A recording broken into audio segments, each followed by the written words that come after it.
Ei, você aí, amante das 4 rodas e histórias fascinantes. Antes de embarcar nessa viagem sobre um dos carros mais icônicos da indústria brasileira, já deixa o like, se inscreva no canal e ativa o sininho. Vai que no próximo vídeo a gente conta como o Fusca venceu o Godzilla. Quem sabe, né? Agora segura o firme, porque o Volkswagen Brasília vai te levar numa viagem incrível, com direito a curvas históricas, design inovador e muito charme. Não dá para falar da Brasília sem lembrar de suas aparições no cinema e na cultura popular. O carro foi protagonista em diversos filmes e novelas dos anos 70 e 80. Quem não se lembra das cenas clássicas de perseguição em que a Brasília enfrentava carros maiores e, com sua leveza, conseguia escapar das situações mais inusitadas? E tem mais, o carro também era muito popular entre taxistas. Isso porque era confiável, fácil de restaurar e tinha um espaço que permitia levar até o passageiro com a geladeira a tiracolo, algo bem comum nas mudanças improvisadas. Ah, e claro, não podemos esquecer as famosas gambiarras. Você já viu uma Brasília transformada em trator? Sim, existe. O motor era tão versátil que no campo virava máquina agrícola. Se isso não é prova de resistência e criatividade brasileira,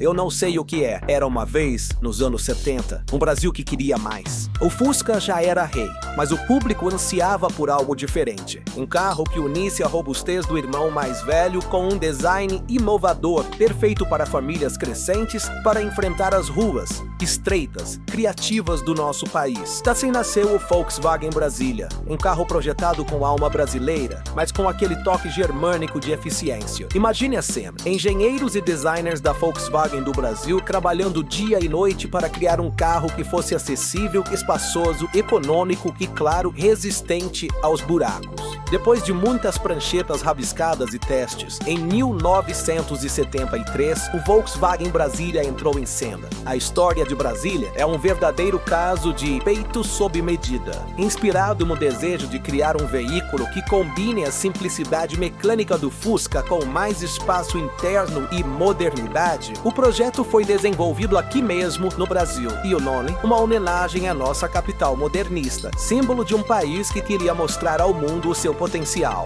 Enquanto lá fora a Volkswagen apostava em modelos como o Golf e o Passat, aqui a missão era diferente: criar algo prático que aguentasse as estradas brasileiras e fosse competitivo no preço. Foi assim que nasceu a ideia de um carro compacto, mas com espaço para até 5 pessoas e suas bagagens, e com uma durabilidade que o tornaria lendário. O design de uma Brasília é uma aula de simplicidade funcional. Linhas retas, faróis ovais e uma traseira que é, até hoje, inconfundível. Tudo tinha um propósito. A carroceria hatchback permitiu fácil acesso às portas traseiras, algo revolucionário para a época. E o motor? O motor era uma alegria. Herdado do Fusca, o Boxer refrigerado a ar de 1.6 litros entregava 60 cavalos de potência bruta e uma confiabilidade que poucos carros poderiam igualar. Era aquele motor que você podia abrir com uma chave de fenda e um alicate e pronto, estava consertado. Talvez eu tenha exagerado, mas você teve uma ideia. Além disso, o painel simples e funcional eleito pelo minimalismo, enquanto os bancos eram surpreendentemente convenientes para um carro de sua categoria. Não demorou para a Brasília cair no gosto popular. Ela era perfeita para quem queria um carro para o dia a dia, mas que também enfrentaria viagens com a família, mesmo que a estrada fosse mais buraco do que o asfalto. E aqui vai uma curiosidade: você sabia que a Brasília era exportada para diversos países? Pois é, e fez sucesso até na Nigéria, onde era chamado Iguala, que em tradução livre significa algo como o grande chefe. E se você acha que essa é o ápice, espere até ouvir isso. Muitos desses carros ainda rodaram por lá décadas depois, mostrando como o projeto era durável. E agora, um momento para uma história real. Dizem que certa vez, em pleno sertão nordestino, um motorista conseguiu fazer uma operação em uma Brasília usando óleo de cozinha.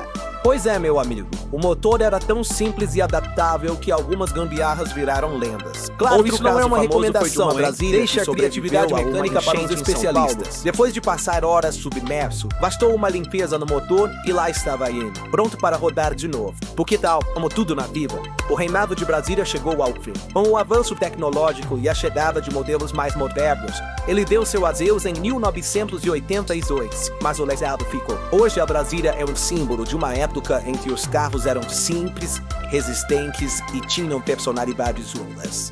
Ele se tornou um clássico dos encontros de carros antigos, restaurado com carinho por colecionadores e admiradores da cultura automotiva. Quem tem uma Brasília sabe que tem história sobre 4 rodas. Você sabia que a Brasília foi um dos primeiros carros no Brasil a apostar no conceito de hatchback? Isso mesmo! Enquanto a maioria dos carros da época tinha um design mais quadrado e tradicional, a Volkswagen ousou em trazer um toque de modernidade. E não era só no design se ela inovar. A economia de combustível era outro destaque. Em plena crise do petróleo dos anos 70, a Brasília surgia como uma solução prática para quem queria rodar bastante, sem precisar deixar um ar no posto de gasolina. Com um tanque de 41 litros, ela fazia, em média, 10 milhas por litro na cidade e até 14 milhas por litro na estrada. Parece um pouco comparado aos carros atuais. Talvez, mas para a época, fosse praticamente um carro elétrico tão eficiente. Por falar em números, aqui vai uma ficha técnica rápida para impressionar os amigos no churrasco. Motor, um Fortus 6 refrigerado a ar e a potência, 60 cavalos e a velocidade máxima. Era 165 milhas por hora. Sim, ela voava nas rodovias da Apple. E o peso, 870 quilos. E a suspensão, independente nas 4 rodas, garantindo o conforto que poucos carros pequenos oferecem. A Brasília tinha um apelo curioso. Ela era acessível o suficiente para ser o carro da família média brasileira, estilosa o bastante para quem queria ostentar um certo status. Era como ter um celular moderno em uma época em que a maioria das pessoas ainda usava o famoso tijolão. E quem nunca viu uma Brasília amarela ou laranja vibrante estacionada na atmosfera? Esses núcleos, aliás, eram um dos encantos do carro. A Volkswagen sabia que o brasileiro gosta de cor, vida e alegria, e oferece uma paleta que incluía tons chamativos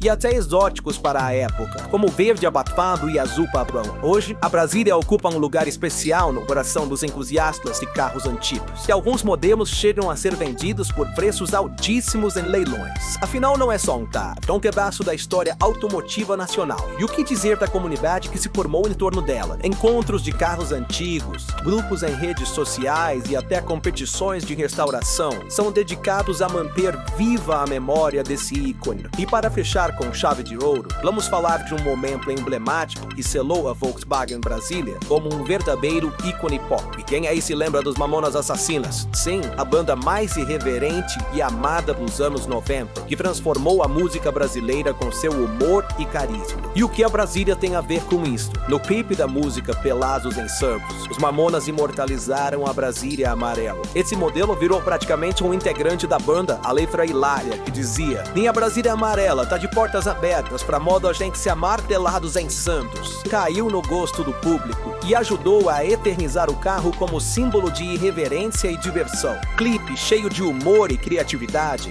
é uma homenagem não só à Brasília, mas também ao espírito descontraído que ele sempre representou. Depois disso, a Brasília não era mais apenas um carro antigo ou nostálgico. Ela se tornou um ícone cultural, amada por jovens que talvez nem tenham vivido na época do seu auge, mas que graças aos Mamonas passou a enxergar o carro como uma verdadeira lenda. Então, meu amigo, se um carro foi capaz de conquistar gerações, fazer história nas estradas e ainda brilhar no mundo da música, ele merece ou não o título de pequeno gigante das estradas. Que aí, tá esperando o quê? Bora dar o like no vídeo, se inscrever no canal e compartilhar essa viagem com quem ama carros, música e, claro, boas histórias. Quem sabe você não encontra uma Brasília amarela por aí? E lembre-se, se tiver que viajar, que seja no estilo clássico e cheio de personalidade da nossa eterna Brasília.